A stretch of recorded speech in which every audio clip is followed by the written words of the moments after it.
Hello. Been away for a few days, not only from YouTube and Twitter, Blue Sky, somewhat. Um, been away from the country for a few days. Went down to Mexico for a couple of days for a little vacation.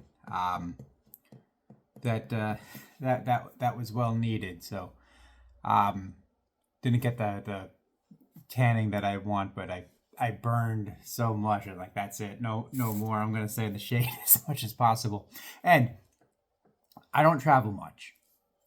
Okay, that's a farce. I don't travel much at all. I got my passport only within the last couple of months for for reasons that are my own, but figured, okay, well, might as well use it. I will be 50 in less than 10 days. Um, and I've never traveled outside the country. I got my passport. I don't have any stamps in it. Nothing. I'm like, okay, I can finally say I'm going to another country using my passport. They asked for it numerous times. I had to show it. I had to take my hat off and show my face to the scanners and the readers. And got down to Puerto Vallarta where we got off the plane, got through customs. They didn't stamp it. There was no there's no stamp. I went through a kiosk, which saved me a lot of time. There was a huge line of people, and somebody said, "Do you have an American passport?" I said, "Yes." I said, "Okay, come over here." And then I put it down. I took a picture of my face, gave me a ticket, and then I walked through. No no stamp. So that was a little disappointing. All that waiting, all that time, and I didn't get the stamp in my passport. So, but I am back. I am anxious to get to work. The following, the woodworking, dovetailing. I that's, you saw, that was as far as I had gotten. I still haven't gotten any farther.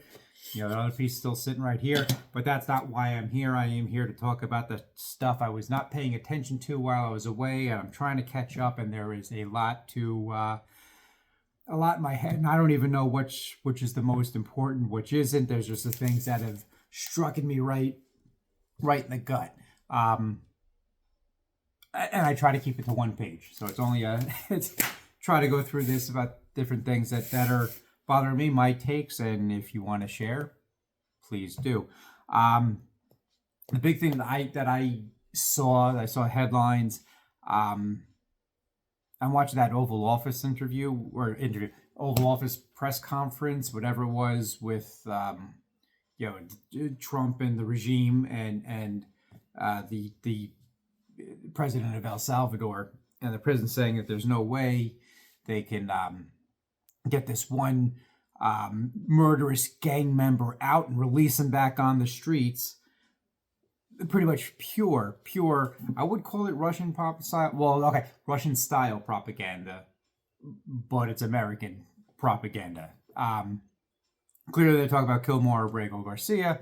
So they can't facilitate that the Supreme Court ruled 9-0, a unanimous Supreme Court decision. Unanimous, like you got the people, the corrupt Clarence Thomas and Samuel Alito, who can't convince me otherwise that they're not in the bag. We know they've taken millions and millions of dollars in gifts from donors, all the way to the most left leaning justices. They all agreed that Abrego Garcia's got to come. That you got to take him back, and then treat him as if he never left, and give him his due process. And this man should be eligible for. This man will never have to work another day in his life again for the suffering that he's had. It's like, I don't want my tax dollars going towards these settlements, but this man has been through hell and back, if he's even still alive.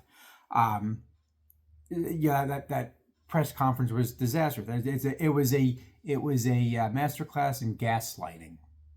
That's really what it was. Oh yeah, the Supreme Court ruled in our favor. They said that we can't, if the president of El Salvador is not doing anything, then we can't force him. It's not like we're paying El Salvador $6 million a year or something to run the facility, to house our I can't even call them deportees, because if they were deported, they would have gone back to Venezuela, or I guess Kilmar Abrego Garcia is Salvadorian, but he didn't do that. He was under specific instructions not to be deported to El Salvador. Left it open. If he does something wrong, he can be deported somewhere else. I think that is still a legitimate option, but he can't be deported to El Salvador because of the court ruling in from a Trump 1 related ruling. So anyway, they're saying they can't do that. You have the migrants in general. So you have the two different federal court judges that are saying, you guys are in contempt. You're not following our orders. You guys being the U.S. government, the Department of Justice, the executive branch. We're going to hold you in contempt. We're going to have to look at you. You're not following our orders. And that's got to be tough. I mean, they have a lot of tools at their options, but they need the DOJ and or the Marshal Service in order to enforce their rulings, which are under the executive branch. So we have a pure constitutional crisis on our hands. I don't think the DOJ will do anything. It only just goes to show you just how truly corrupt the regime is, from the head down to the bottom. Pam Bondi, the Attorney General, was at that Oval Office meeting, misrepresenting what the Supreme Court said, and in order to switch gears a little bit, she gets under my gets on my nerves, under my skin. She was talking about. I saw a clip right before I wrote down my notes here. Saw a clip of her talking about Maine and how Maine isn't following the federal guidelines for transgender athletes, and the Maine governor said she's going to follow the actual laws that are on the books, not the supreme ruler's edicts that he signs and says is his executive orders, because she recognizes they are not laws. So Pam Bondi is up there on her high horse, talking about how if just one girl is in danger from a transgender athlete, that they're going to go into the locker room and get changed together, and that boy is going to be in there at the other with the girls and the women. That's just one of them is in danger, then that's too much. And I gotta say, I don't want to see women or girls endangered in any which way, shape, or form. But transgender girls are women, are girls, are women. And it's really, really, really fucking hypocritical of her to say that when her boss is a serial womanizer, abuser. He's been an adjudicated rape. Oh no, I can't say rapist because that's the whole thing. He, even though the judge said he's a rapist, he's only an adjudicated sexual assaulter. And he's also been known to go on to, was it Howard Stern, and say that when he was running the Miss Teen pageant, Miss USA, he would just walk right in and inspect because he owned the pageant. He would just walk in, and he bragged about seeing all these naked, half-naked girls, teenage girls, underage girls. Maybe like Epstein, he liked them young too. Who knows? Get the fuck out of here when you're saying we're going to protect women, and you work for a man who, it wasn't an expose. He fucking admitted it, that's what he did. He said, I get away with stuff like that because I own the pageant. Hypocrisy is it's lost on them. If she really, really was that strong about, felt that strongly about protecting women, don't work for this man. Another thing that hit my attention: tariffs. Tariffs are the talk of the town. How they're going to save the world from, fentanyl importation, or fentanyl crossing the border. It's going to save us. It's going to save the economy. We're going to do away with the IRS. We're going to bring manufacturing back to the United States. And whatever today's flavor of the month is. And it's hard to do all of that. So if you bring manufacturing back to the U.S., you're not collecting the tariffs. Therefore can't you know, generate revenue to do with the IRS. You know, there's logical fallacies along all of that. But Trump is bragging, promising. You know, the tariffs are going to bring in billions of dollars a day. Bill, we're going to have so much money, we're not even going to know what to do with it. We're gonna have to start burning piles of cash in order to heat the houses because wind energy just sucks. That's the utopian utopian paradise that Trump seems to be spewing forth. That the tariffs are the save all. We're going to be taking in billions of dollars a day. Yeah, on the first surface, that sounds fine. Yeah, great, billions of dollars a day. That's my money. That's your money. That's it. But let's forget all about all of that and just say, okay, yeah, the country's bringing in billions of dollars a day. It just came out. U.S. Customs and Border Protection. Sorry, it's just said that around $500 million have been collected since the reciprocal tariffs have started on April 5th. And don't even get me started on the word reciprocal because there's nothing reciprocal about them until the other countries start reciprocating what we did to them. Anyway, $500 billion. Sorry. $500 million in 10 days, 11 days, 12 days. Sounds like a lot of money, but not really a whole lot when you compare it to the billions that were supposed to be made per day. So, you know what? That doesn't look so good. And now, they're trying to. It looks like the White House and the spokesperson is trying to blame the chairman of the Federal Reserve for causing problems with the market because he is saying the tariffs are not going to work. They're going to increase inflation, they're going to increase the price. So